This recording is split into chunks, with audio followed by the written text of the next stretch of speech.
नरेंद्र मोदी जी से आपने कल मुलाकात की, उनको आशीर्वाद दिया कल। हमारे पास आए थे, उन्होंने प्रणाम किया। हमारा नियम है, हम लोग आशीर्वाद देंगे, जो आएगा उसको आशीर्वाद देते हैं। नरेंद्र मोदी जी हमारे दुश्मन थोड़े हैं, सदा उनके हित की बात कह रहते हैं। जब उनसे कोई गलती हो जाती है तो हम उसको भी कहते हैं। देखिए, हम सब लोग हिंदू धर्म के, सनातन धर्म के पालन करने वाले लोग हैं।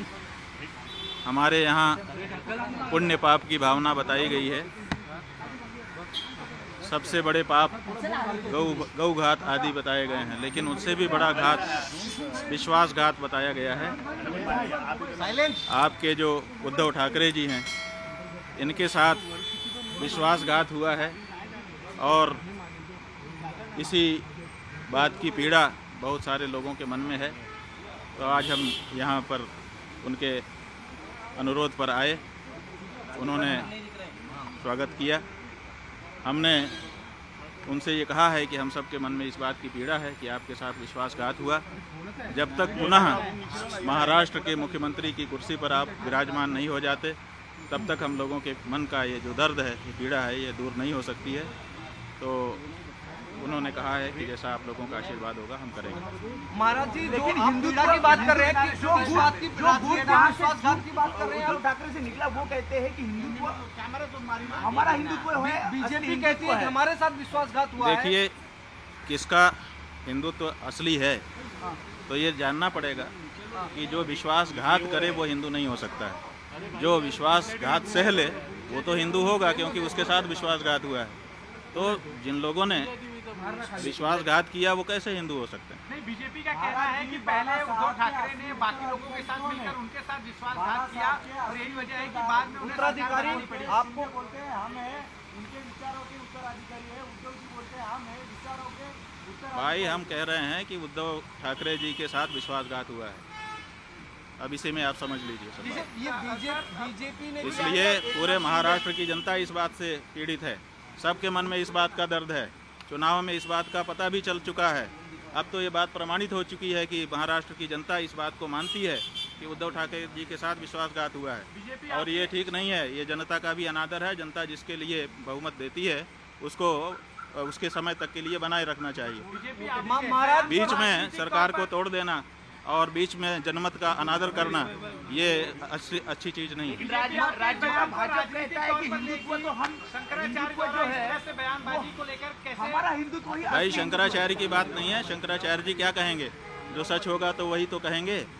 हमें राजनीति से लेना देना नहीं है, लेकिन विश्वासघात तो हमारे यहाँ पाप बताया गया है। ये तो धर्म का मामला है ना, पाप और पुण्य। और इस बारे में कौन बोलेगा? राजनेता बोलेगा। इस बारे में तो धर्माचारी ही बोलेगा। महाराज जी, जो पूजा हुई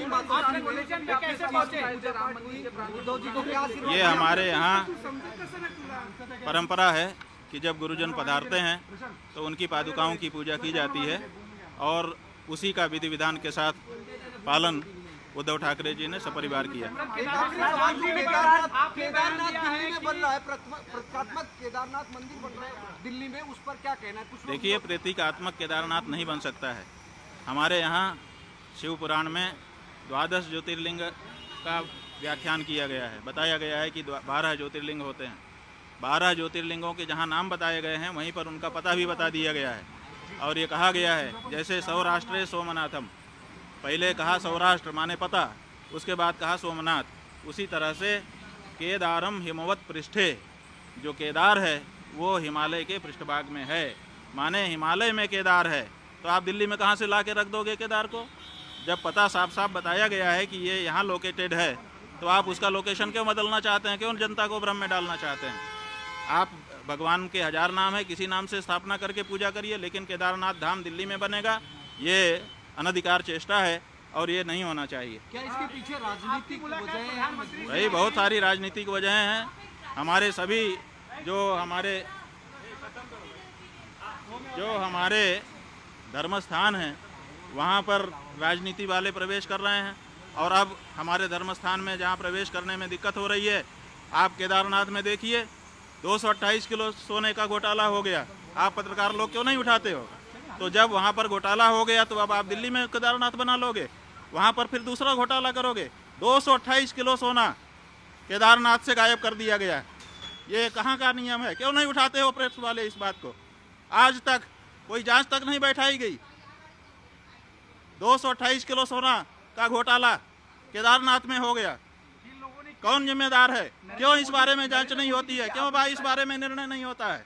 और अब आप कहेंगे हम दिल्ली में ही केदारनाथ बना लेंगे, ये नहीं हो सकता। नरेंद्र मोदी जी से आपने कल मुलाकात की, उनको आशीर्वाद दिया कल? हाँ, वो हमारे पास आए थे, उन्होंने प्रणाम किया। हमारा नियम है, हम लोग आशीर्वाद देंगे, जो आएगा उसको आशीर्वाद देते हैं। नरेंद्र मोदी जी हमारे दुश्मन थोड़े हैं, हम उनके हितैषी हैं, सदा उनके हित की बात कह रहते हैं। जब उनसे कोई गलती हो जाती है तो हम उसको भी कहते हैं कि तुमसे ये गलती हो रही है। तो आपको लगता है वो हमारे दुश्मन नहीं है। उद्धव जी ने आपके जरिए बीजेपी के साथ वापसी को लेकर ऐसी कोई बातचीत? नहीं, हमारे जरिए हम कोई लाइजनर नहीं है।